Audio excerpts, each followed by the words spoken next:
A debate over sending more water downstream from our Highland Lakes reached the boiling point this afternoon. LCRA board members face some tough criticism over a plan that will impact local lake levels as more and more communities face water restrictions. KXAN's David Yeomans has the story. As the water supply in our Highland Lakes continues to shrink, the voices competing for it grow louder. Upstream residents are concerned with feeding a growing population, while residents downstream are concerned with the health of the river and bay that houses so many species. It's tough when we're conserving and doing everything we can to keep a little water in the lakes. And how the LCRA manages that water is under tighter scrutiny. The primary reason for those dams was to protect the river.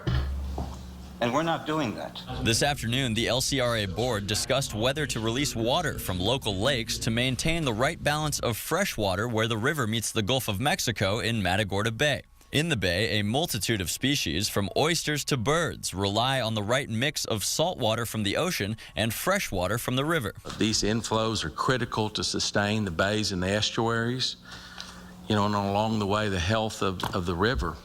But unless it rains enough downstream, those inflows come from our lakes. We need to protect this river. We need to protect those estuaries.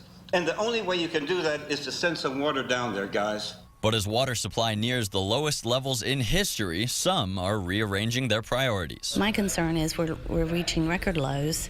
We're facing 20% mandatory cutbacks for firm customers, and I'm afraid that we're going to all get letters that say we need to take short showers and save baths for special occasions.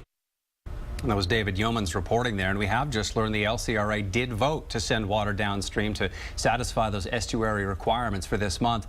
Of course, this means more water from our lake. However, the LCRA may seek emergency relief from TCEQ concerning bay estuary requirements for future months, and that will be decided in meetings in the next week. The bay's shore, especially near the Colorado River Delta, provides a habitat for a wide variety of wildlife. It's a wildly popular spot for birding and fishing tourists with more than 300 species of birds. The bay is also essential to the Texas seafood industry with a wide variety of fish and oysters, specifically shrimp and blue crab.